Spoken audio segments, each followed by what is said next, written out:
ሁላችሁን እንኳን ለሆሳዕና በዓል እግዚአብሔር አደረሳችሁ ያድርሳችሁ። ከዛም ቀድማችሁ ትምርቱን ከተከታተላችሁት እግዚአብሔር በየዓመቱ ሆሳዕና ነውና እግዚአብሔር ሁላችንን ለዚህ ክብር ያብቃን።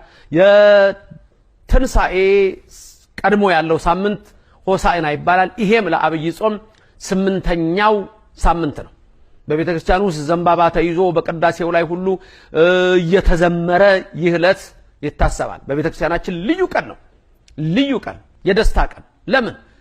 በማቴዎስ ወንጌል ምዕራፍ 21 እንደተጻፈ ጌታችን መድኃኒታችን ኢየሱስ ክርስቶስ በአህያይቱና በአህያይቱ ውርንጫ ላይ በተአምር በአንድ ላይ ተቀምጦባቸው ወደ ቅድስቲቱ ከተማ ገባ የሚለው ዓለም ሁሉ የተደነቀበት ድንቅ ዕለት ነው። ይህች ቀን ልዩ ቀን ነች። ይህች ቀን የሆሳዕና ዕለት ድንቅ ነው። ምን ሆነ? የዛን ቀን በመጀመሪያ ጌታ ሁለቱን ደቀ መዛሙርት ላካቸው። ምን አለ?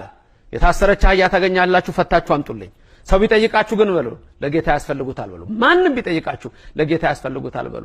አህያይቱ መጣች፣ ውርንጫይቱ መጣች። ሰው አነጠፈ፣ በመንገድ ላይም ልብሱን አነጠፈ። በዛ ላይ ተቀምጦ ወደ ቅድስቲቱ ከተማ ገባ። ሰው ሁሉ በአንድ ላይ ጮህ ነበር፣ ሆሳዕና ለዳዊት ልጅ። ሕፃናት ሳይቀሩ ዘመሩ። የተበሳጩ ሰዎች ግን ነበሩ። ለምን እንደሚዘምሩት አትሰማም እንዴ? ምን እንደሚሉ ሆሳዕና እያሉ አምላክ ሲያደርጉ ዝም ትላለህ አሉት።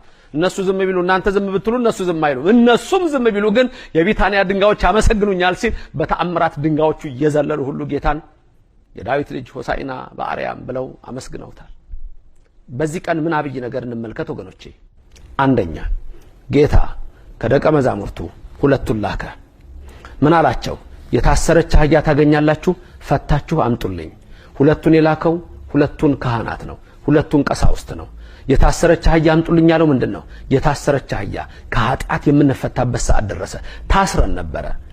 አዎ እንደ እንስሳ እንደ አህያም ተቆጥረን ነበረ። አህያን ለምን ጠቀሳት? ብዙ መከራ ያለባት፣ ብዙ ሸክም ያለባት፣ አዎ ቁስልም ያላት ናት። እሱን ሽፍን አደረገ፣ በዛም ላይ ተቀመጠ። ከባት ያበሳ ነው። ስለዚህ ሂዱ ፈታችሁ አምጡልኝ። የሰው ልጅ ሁሉ ከኃጢአት ማይሰር የሚፈታበት ሰዓት ደረሰ። ማንን ላከ? ሁለቱን ደቀ መዛሙርት ላከ። ማቴዎስ 17 ጀምራችሁ ስትመለከቱ ምንድን ያለው?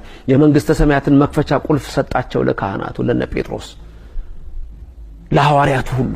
የሰው ልጅ ከኃጢአት የሚፈታበት ሰዓት ደረሰ። መጣ፣ በአህያ ላይ ተቀምጦ ያንን ቁስሏን ሽፍን አደረገላት። ኃጢአታችንን ሊሸፍን፣ ገበናችን ሊሸፍን ከባቴ አበሳ ኢየሱስ ክርስቶስ አዎ በአህያይቱ ላይ ተቀመጠ። ሌላው ግን በአህያ የተቀመጠ ጋልቦ አያመልጥም፣ ቅርብ ነኝ፣ የቅርብ አምላክ ነኝ ሲል። ሌላው ጦርነት ሲሆን በፈረስ ይቀመጡ ነበር፣ እሱ ግን በአህያ ተቀመጠ። በአህያ ሲቀመጡ ዘንባባ ሲይዙ ግን ሰላም ነው። የዘንባባው ምልክትም ሰላም ነው። ሆሳዕና ይሄ ነው። ሁሉም ዘመሩ፣ ሆሳዕና ለዳዊት ልጅ፣ በእግዚአብሔር ስም የሚመጣ እሱ የተባረከ ነው፣ እግዚአብሔር ነው አሉ። አመሰገኑት።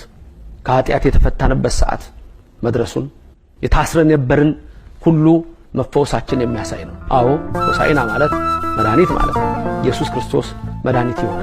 በዚህ ሰዓት በደዌ በህመም በስቃይ ያላችሁ ሁሉ መድኃኒት ኢየሱስ ክርስቶስ በቅዱስ እጁ ይዳብሳችሁ። በዚህ ሰዓት አንድ ነገር አስቡ። በኃጢአት ማይሰር ውስጥ በተለያየ መከራ ውስጥ ያላችሁ ሰዎች ካላችሁ ከኃጢአት የምንፈታበት ሰዓት ይቅር ባይ ክርስቶስ አለ። ዛሬ አባታችን ሆይ ደግመን ካህናት 12 ጊዜ እግዚኦ መሐረነ ክርስቶስ በእንተ እግዝእትነ ማርያም ብለው እግዚአብሔር ይፍታ ሲሉ ኃጢአታችን ሁሉ ቀልጦ ይጠፋል። አምላካችን ስሙ የተመሰገነ ይሁን። አሁን ቁስል ብዙ መከራ አለ። ዛሬ ብዙ ሰዎች የተለያየ ነገር አለ በውስጣቸው። ያንን ግን ሸፍኖ የሚያድን አምላክ ኢየሱስ ክርስቶስ አለን። ሆሳዕና ለዳዊት ልጅ 8ኛው ሳምንት ሆሳዕና ነው።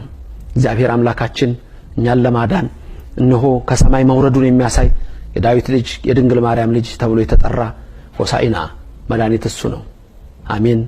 ሁላችን ያድነን። በዚህ ሰዓት ግን የሚበሳጩ አሉ። በዚህ ሰዓት ፈሪሳውያኑ ሁሉ ተበሳጩ። ድንጋዮች ሳይቀሩ አመሰገኑት። አመስግኑ፣ እግዚአብሔርን አመስግኑት። ለዘላለም ክብር ምስጋና ይግባው። አሜን። ለዓመቱ ይደምረን። እግዚአብሔር ይባርካችሁ፣ ፊቱንም ያብራላችሁ።